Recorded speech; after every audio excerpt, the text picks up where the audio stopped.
So guys, today I'm going to talk about the setup page on your M32 because a whole lot of people do see this particular tab and the options that it carries, like example, the global config, remote, network, name, icon, preamps, card, and then sometimes you don't even know what it means, especially the network tab. So I'm just going to do a quick navigation through most of the options that we have on the setup page on your M32, so you will understand what that means. So let me show you this. All right, so the first thing is that when you hit the setup button on the LED screen, the first page you are going to see is the global.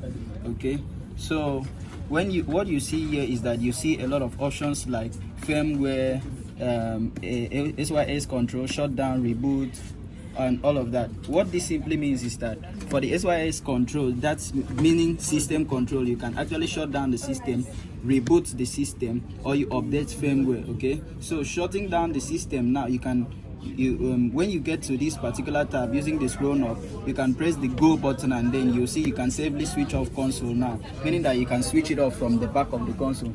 Note that this doesn't mean that it will the audio in the console will go off. No, it will not go off. So how to get off of this page is that you can actually click the home button here and then it will take you back. All right, so let's head back there, and then we see the reboot button. You can actually reboot the console from this. If you press go, it will definitely reboot. And then if you want to update your firmware, make sure that with the card here that you have, you must have downloaded a newer version of the software for this particular console, and then you can import it from here. Okay, and then the audio settings here that you're seeing, 48 kilohertz, 44.1, this definitely means your audio settings, how you want your audio to come out. It is mostly recommended that we use the 48 kilohertz. Why? Because if you use the 44.1, it will definitely bring a little distortion in the sounds that you are going to be receiving. So the next thing we have here is the clock source. The clock source means what is this particular console working as. Is it working as the main console? If you select the internal, it means it is working as the main console.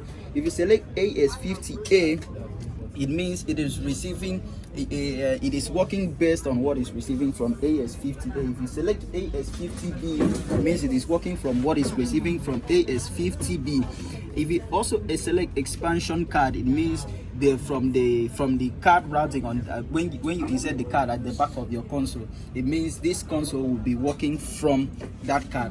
And then you also have reset here. You can reset anything that you want to reset. You can see console, show data, thereabout. And then the backup, if you also want to back up your console and restore your console, make sure that you have this inserted, I mean your USB, and then you can click the export here and then export it.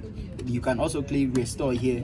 It will also restore what you have here into the console. If you also want to create a custom boot such that once you put this and you select it, and then the console can probably go off and on or do whatever that you selected at that point in time, then you can click here and create a custom boot.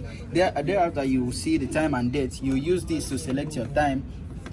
You see, the more you click it, the more it's just going round about it. Okay, you can also use this to select your date. The more you click it, the more it goes round about it. Okay, and then this also stands for the brightness. You can select from where you have the main LED brightness, means the brightness on the LED screen. Okay, so you can turn this down or you can turn this up depending on how convenient you will be with the brightness level of this thing. Okay, and then once you click on this particular scroll knob, it will take you to the next option where you have LED brightness. LED brightness means the general brightness of the entire console. Okay, if you turn this down, you'll see that even the brightness you have on most of these scroll knobs in the EQ channel, compression channel, everything just went down. Okay, so you are adjusting that based on what would best fit, okay, your eyes on this console. If you also click it again, you are heading to the channel LED contrast. Channel LED contrast means that means the contrast on each of the channels that you have here. Okay, each of the channels have their own personalized screens showing the names and probably the icons that you have set for that particular channel. So if you turn this up or down, it is going to reduce the channel level. Let's turn this down and see what will happen to our channel. Turning this down, you see how our channel, the brightness on our channel is right now. If you turn this up, you see that there is a difference. If you keep this medium size, let's say in the middle, you see that at least you can see most of the options, most of the names and icons that you created. So this is best to be in the middle. Okay, so maybe we'll stop here for now, and we'll check on other videos. Thank you.